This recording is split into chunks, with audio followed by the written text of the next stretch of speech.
আমরা প্রত্যেকেই অবশ্যই এমন সময় দেখেছি যখন অনেকগুলো সমস্যা একসাথে আমাদের জীবনে এসে পড়ে। সমস্যা আমাদের প্রত্যেকের জীবনেই থাকে। আমরা তার সমাধান খুঁজতে চেষ্টা করি, কখনো সমাধান খুঁজে পাই, আবার কখনো যতই চেষ্টা করি না কেন কোনো সমাধান খুঁজেই পাই না। আর যখন এটা হয় তখন মানুষ অত্যন্ত বিচলিত হয়ে পড়েন। নিজের আত্মীয় স্বজন, নিজের বন্ধু বা সংসার, এদের ওপরে এই দোষ চাপিয়ে দেন যে এদের জন্যই এই সমস্যা এসেছে। এবার যদি আমি আপনাকে কোনো পরামর্শ দিই তাহলে এটাই বলবো যে দৃষ্টিভঙ্গি পাল্টে দেখুন।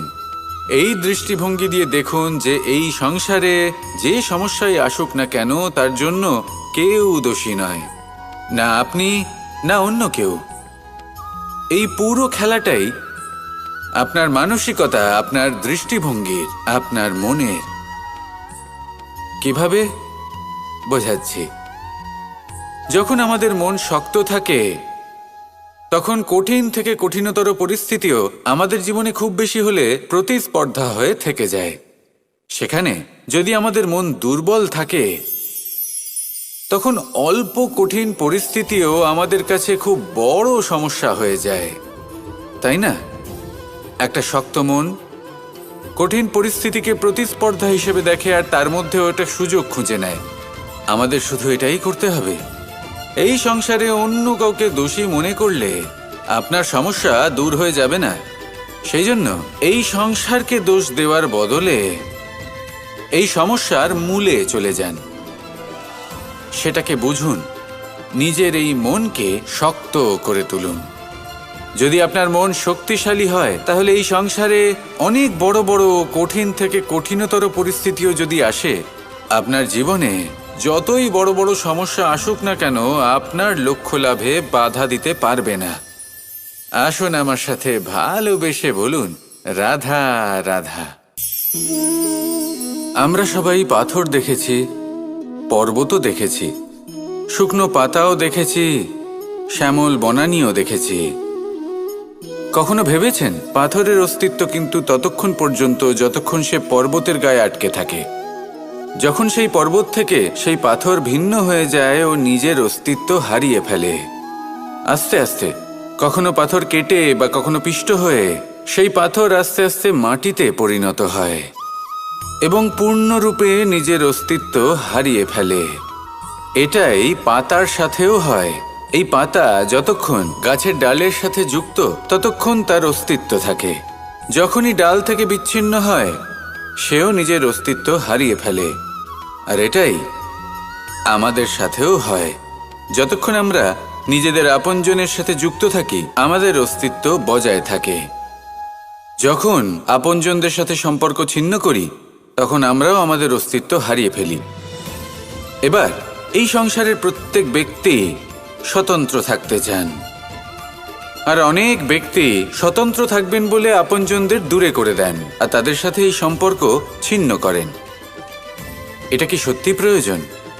আপনজনদের সাথে সম্পর্ক ছিন্ন করে নিজের অস্তিত্ব হারিয়ে ফেলা প্রয়োজনীয়, নাকি আপনজনদের সাথে সম্পর্ক বজায় রেখে নিজেদের স্বতন্ত্র করে রাখা সেটা আবশ্যক? নির্বাচন আপনারই। আসুন আমার সাথে ভালোবেসে বলুন, রাধা রাধা। আপনি কি কখনো নৌকা যাত্রা করেছেন? করে না থাকলেও নিশ্চয়ই দেখেছেন যে এই জল যা নিজের অন্তরে সব কিছু সমাহিত করে নিতে পারে, এই নৌকা সেই জলের ওপরেই ভেসে থাকে। নদীর স্রোত কাটিয়ে সে সামনে অগ্রসর হয়।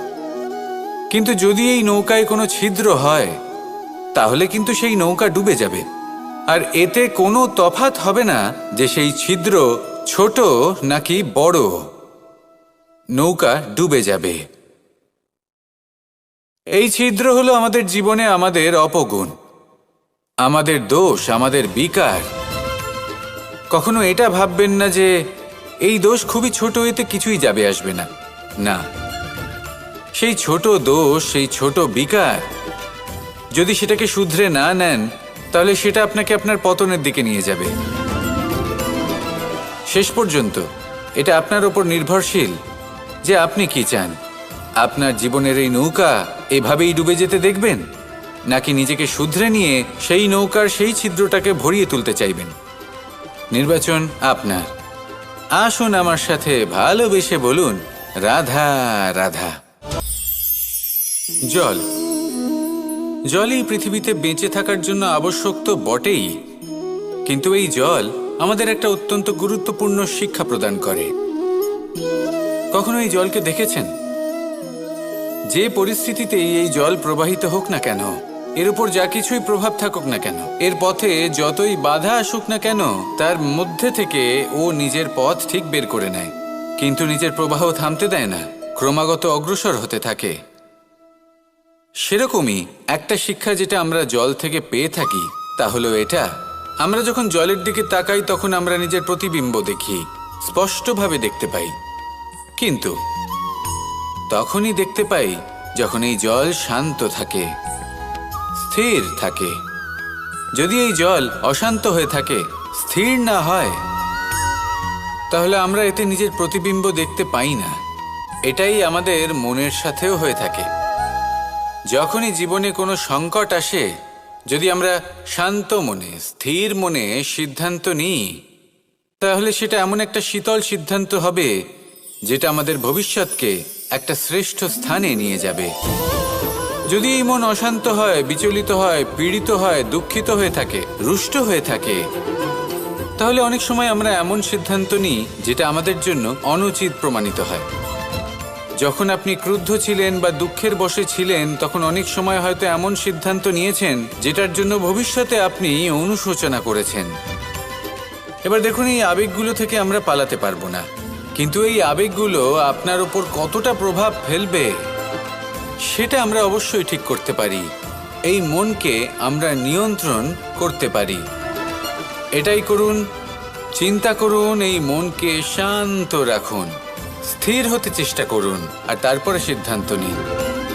আসুন আমার সাথে ভালোবেসে বলুন, রাধা রাধা।